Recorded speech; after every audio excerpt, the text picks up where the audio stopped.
کا بہار ہے۔ خیر اللہ کریم کی بارگاہ میں دعا کرتے ہیں کہ ہمیں اس سب میں خوب خوب برکتیں لوٹنے کی توفیق عطا فرمائے۔ یہ بہت ہی مقدس رات ہے، بڑی ہی مبارک رات ہے، اور اس رات کے بارے میں سب سے پہلے تو یہ کہ نعت و منقبت بھی ہم موبائل کے ذریعے سن لیتے ہیں یا پھر کسی اور چیز کے ذریعے سن لیتے ہیں، تقریر وغیرہ میں سن لیتے ہیں، لیکن جو فیس ٹو فیس ہوتا ہے نا اس کی بات ہی کچھ الگ ہوتی ہے، وہ چاہے چھوٹا مقرر ہو یا پھر بڑا مقرر ہو، جو فیس ٹو فیس ہوتا ہے اس کا مزہ ہی الگ آتا ہے۔ تو قرآن پاک کی خطبہ مسنونہ کے بعد ایک آیت مبارکہ پیش کی ہے میں نے۔ اللہ کریم نے قرآن مجید میں ارشاد فرمایا یا ایھا الذین آمنوا ادخلوا فی السلم کافہ، اے ایمان والو ادخلوا فی السلم کافہ، اسلام میں پورے کے پورے داخل ہو جاؤ۔ ولا تتبعوا خطوات الشیطان، تتبعوا اتباع نہ کرو، خطوات الشیطان کس کی؟ شیطان کی اتباع نہ کرو، انہ لکم عدو مبین، بے شک وہ تمہارا کھلا دشمن۔ عام طور پر یہ سمجھا جاتا ہے کہ اگر کوئی ہمارا دشمن بن جاتا ہے یا کہیں بھی آپ یار دوستوں کے ذریعے سنتے ہوں گے یا عزیز و اقارب کے ذریعے سنتے ہوں گے کہ اگر کوئی کسی کا دشمن بن جاتا ہے تو اس دشمن سے وہ بندہ ساودھان رہنا شروع ہو جاتا ہے، اس سے جو خبردار رہنا اسٹارٹ کر دیتا ہے۔ تو ہمیں سب سے زیادہ ضرورت آج ساودھان اور خبردار رہنے کی کس سے ہے؟ شیطان سے آج سب سے زیادہ خبردار رہنے کی ضرورت ہے، کیونکہ یہی ایک ایسا وار ہے شیطان کا، جو شیطانی وار ہے، جو خود شیطان ہے، یہ ہمارا ایمان بھی چھیننے پر تلا ہوا ہے، یہاں تک کہ نزا کے عالم میں بھی ہمیں نہیں چھوڑتا ہے، نزا کے عالم میں ایمان چھیننے کی کوشش کرتا ہے۔ یہ شیطان ہر جگہ یہی چاہتا ہے، ہر حال میں یہ چاہتا ہے کہ کوئی بھی مومن جنت میں نہ جائے۔ اللہ کریم نے ہمارے لیے ہر چیز کے بہت سارے ذریعے بنائے، اور اس سے بھی بڑھ کر یہ کہ اللہ تعالیٰ نے ہم سب کو انسان پیدا کیا، اور پھر اس سے بڑھ کر یہ کہ مسلمان پیدا کیا، اور اس سے بھی بڑھ کر یہ کہ اہل سنت و جماعت میں پیدا کیا، بریانی کھانے والا بنایا، حلوہ کھانے والا بنایا۔ یہ ہمارے نصیب میں لکھا ہے، یہ اللہ کی بہت بڑی نعمتیں ہیں، بہت بڑی نعمتیں اللہ تعالیٰ نے ہمارے نصیب میں لکھی ہیں۔ حلوہ ہے، بریانی ہے، شربت ہے، کھیر ہے، اور اس کے علاوہ بہت ساری چیزیں ایسی ہمارے نصیب میں ہیں اور کچھ لوگوں کے نصیب میں ہے ہی نہیں ہو۔ اللہ کا لاکھ لاکھ شکر ہے، اور جتنا بھی اللہ کا شکر ادا کیا جائے، چاہے ہاتھوں کے ذریعے، چاہے زبان کے ذریعے، چاہے وہ پیروں کے ذریعے، کسی چیز کے ذریعے بھی کیا جائے، وہ تعمق کم ہی کم رہے گا، اس کا درجہ کم ہی کم رہے گا، کیونکہ بندہ اللہ تعالیٰ کا شکر ادا نہیں کر سکتا۔ مثال کے طور پر میں آپ کو آسان لفظوں میں سمجھاؤں کہ اگر کسی کا ہاتھ میں فریکچر ہو جاتا ہے، ٹوٹ جاتا ہے، تو کوئی بھی دنیا کا ڈاکٹر اس طریقے سے نہیں بنا سکتا جیسے اللہ تعالیٰ نے بندے کو پیدا کیا۔ تو اللہ تعالیٰ کی نعمت پر ہم شکر کتنا ادا کرتے ہیں، یہ سوچے پہلے۔ یہ اتنی بڑی بڑی نعمتیں ہمیں عطا فرمائی، اگر کوئی بھی چیز ہمارے عضو سے نکل جاتی ہے، ٹوٹ جاتی ہے، تو ڈاکٹر چاہ کر بھی اس کو پورا نہیں کر پاتا ہے، وہ چیز، وہ بات آ ہی نہیں سکتی ہے۔ جس طریقے سے ہمیں اللہ تعالیٰ نے ہاتھ دیے، پیر دیے، آنکھ دی، ناک دی، سننے کے لیے کان دیے، ہر چیز ہمارے لیے، اللہ تعالیٰ چاہتا تو ہماری آنکھ یہاں نہیں بلکہ یہاں ہوتی۔ تو ہمارے لیے کتنی بڑی نعمت عظمیٰ ہے، کتنی بڑی نعمت ہے، لیکن پھر بھی ہم اس کی ناشکری کرتے ہیں۔ تو بات کیا چل رہی تھی؟ وَلَا تَتَّبِعُوا خُطُوَاتِ الشَّيْطَانِ، کہ آج جو مسلمان ہے، آج اس مسلمان کو کیا ہو گیا ہے؟ اللہ اکبر، آج کا مسلمان بے حیائی کی طرف خود بڑھنے کی کوشش کر رہا ہے، خود بے حیائی کی طرف جانے کی کوشش میں لگا ہوا ہے۔ ایک تو یہ ہوتا ہے کہ بے حیائی اس سے دھوکے سے ہو جاتی، برائیاں اس سے دھوکے سے ہو جاتی ہے، اس سے گناہ دھوکے سے ہو جاتے ہیں، غیبتیں دھوکے سے ہو جاتی ہیں، دوسرے کی چغلی دھوکے سے ہو جاتی ہے۔ لیکن یہ مسلمان ہے کہ غیبتوں کی طرف بھی بڑھتا جا رہا ہے، چغلیوں کی طرف بھی بڑھتا جا رہا ہے، بے حیائی کی طرف کی کوشش میں لگا ہوا ہے، برائیوں کی کوشش میں لگا ہوا ہے کہ کسی بھی طرح مجھے فحاشی کرنے مل جائے، مجھے بے حیائی کرنے مل جائے، مجھے گندی گندی باتیں کرنے کے لیے مل جائے، اور گندی چیزیں موبائل پہ دیکھنے کے لیے مل جائے، اتنی مجھے آزادی مل جائے کہ میرے پاس موت بھی نہ آ سکے۔ آج کا یہ مسلمان ہے، اس مسلمان کا حال یہ ہے کہ میرے پاس کوئی بھی نہ آ سکے، بس میں ہر وقت بے حیائی کرتا رہوں، چاہے وہ موبائل کے ذریعے، چاہے اپنے یار دوستوں کے ذریعے، چاہے اکیلے میں کسی بھی طرح بے حیائی کر سکوں۔ آج اس مسلمان کا حال یہ ہے، اسی لیے آج مسلمان گرا پڑا ہے۔ بولو میری بات صحیح ہے؟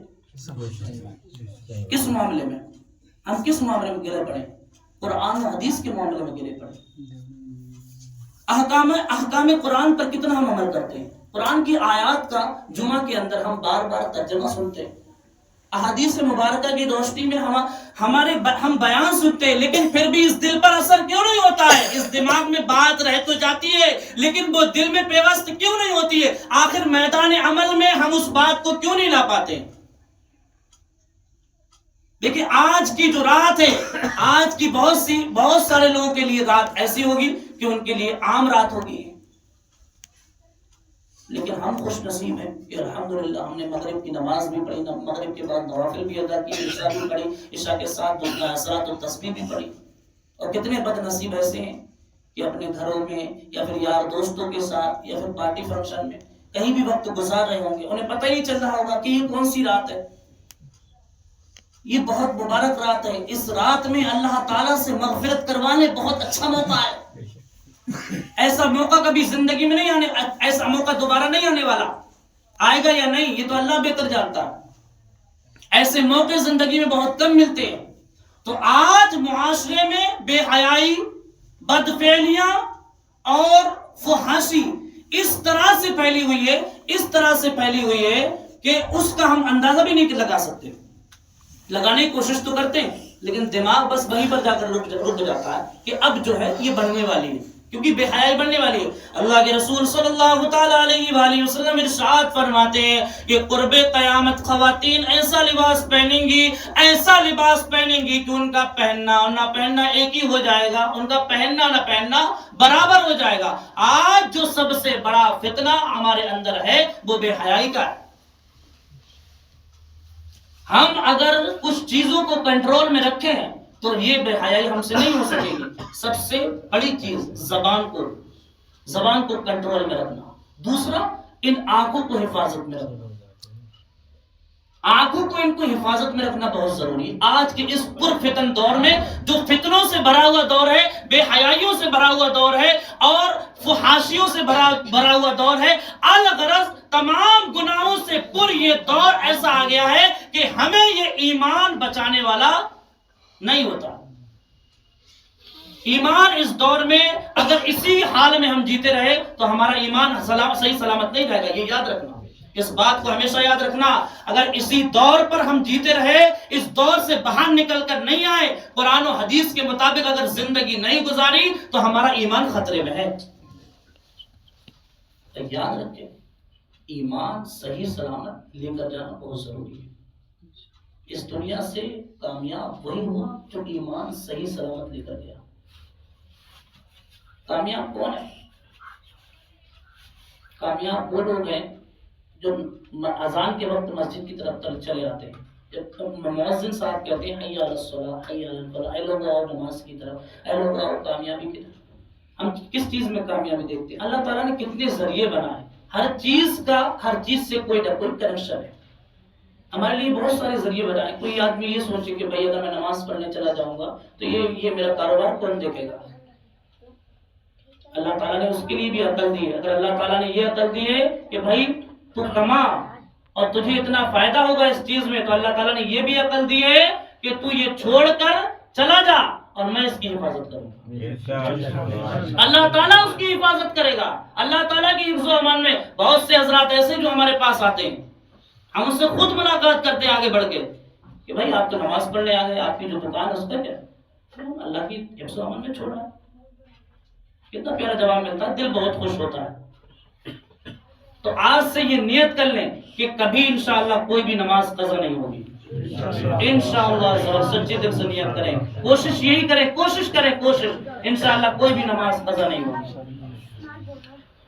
اللہ اللہ آج کے نوجوان کو کیا ہو گیا ہے؟ اللہ اکبر، آج کا نوجوان کس طرح بے حیائیوں میں مبتلا ہے، کس طرح بے حیائیوں میں فحاشیوں میں مبتلا ہے. کبھی شراب کے اڈے پر جا رہا ہے، کبھی جوئے کے اڈے پر جا رہا ہے، کبھی دوستوں کی گپ شپ میں جا رہا ہے. الغرض اس نوجوان کو کیا چاہیے؟ اس نوجوان کو صرف اور صرف فحاشی والی چیزیں چاہیے. اس نوجوان کو جوئے سے مطلب ہے، اس نوجوان کو شراب سے مطلب ہے، اس نوجوان کو ان چیزوں سے کوئی تعلق نہیں جس کا اسلام سے تعلق ہے. اس مسلم معاشرے کے نوجوان کو کسی چیز سے بھی تعلق کسی چیز سے بھی تعلق نہیں جس کا تعلق اسلام سے بنا ہوا ہے. اگر اس دور کی بات کی جائے تو ہمارا حال کیسا بن چکا ہے؟ ہمارا حال یہ ہے کہ ہمیں گناہ کرنے کا جی چاہتا ہے کہ کسی بھی طرح بس گناہ ہو جائے، بعد میں توبہ کر لوں گا. یاد رکھیں کہ کسی کے پاس اس چیز کی گارنٹی نہیں ہے کہ وہ گناہ کرے اسے توبہ کا موقع مل جائے. کسی کے پاس بھی اس چیز کی گارنٹی نہیں کہ وہ گناہ کرے اور اسے توبہ کا بھی موقع مل جائے. ہو سکتا گناہ کرتے کرتے موت آ جائے. تو کیا بنے گا ہمارا؟ ایمان پر خاتمہ ہوگا کہ نہیں؟ کیا حال ہوگا ہمارا قبر میں؟ قبر میں کیا جواب دیں گے؟ آقا علیہ الصلوۃ والسلام جب تشریف لائیں گے کہ میرے فرمان نہیں سنا تھا، بے حیائیوں کے پیچھے نہیں جانا ہے، فحاشیوں کے پیچھے نہیں جانا ہے، شراب جوؤ کے پیچھے نہیں جانا ہے، تمام حرام کاریوں کے پیچھے نہیں جانا ہے. کہ میرا فرمان نہیں سنا تھا، کہ اللہ عز و جل کا فرمان نہیں سنا تھا. یہ چیزیں جب قبر کے اندر آقا علیہ الصلوۃ والسلام پوچھیں گے تو ہمارا کیا بنے گا؟ یاد رکھیے کہ قیامت کے دن ہمیں پوری زندگی کا حساب کتاب دینا ہے. اور وہ تو قیامت کا دن رہا، اور آج اللہ تعالیٰ کی بارگاہ میں ہمارے نامہ اعمال پیش کیے جا رہے ہوں گے. ہم نے 1 سال پہلے کیا، 2 سال پہلے کیا، 3 سال پہلے کیا. یاد رکھیں جو بھی ہم نے گناہ کیے ہیں، ابھی ہمارے پاس وقت ہے، ہم ان کی معافی کر لیں اللہ تعالیٰ کی بارگاہ میں، سچے دل سے معافی مانگ لیں. اللہ تعالیٰ معاف فرما دے گا.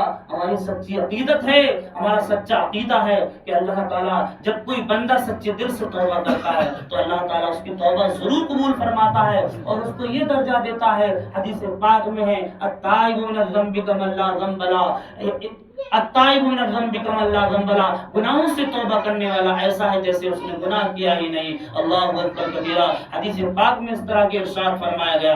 تو آج ہمارے پاس سب سے بڑا موقع ہے کہ ہم سچے دل سے ان گناہوں سے توبہ کیے جو ہم سے کل ہوا، جو ہم سے 1 سال پہلے ہوا، 2 سال پہلے ہوئے. بہت گناہ کبیرہ کیے، گناہ صغیرہ بھی کیے، لیکن معاف نہیں کروا سکے. لیکن ابھی ہم زندہ ہیں، ابھی ہمارے بدن کے اندر روح باقی ہے، ابھی ہمارے جسم کے اندر جان باقی ہے. اسی جان کو ہم حاضر رکھتے ہوئے اللہ تعالیٰ کی بارگاہ میں سچے دل سے انشاءاللہ توبہ کریں گے اور آج یہ عہد کریں گے کہ اللہ تعالیٰ ہمیں ان سارے گناہوں سے بچائے جس میں اللہ تعالیٰ کی ناراضگی. انشاءاللہ آخر میں بہت ہی مضبوط طریقے سے انشاءاللہ دعا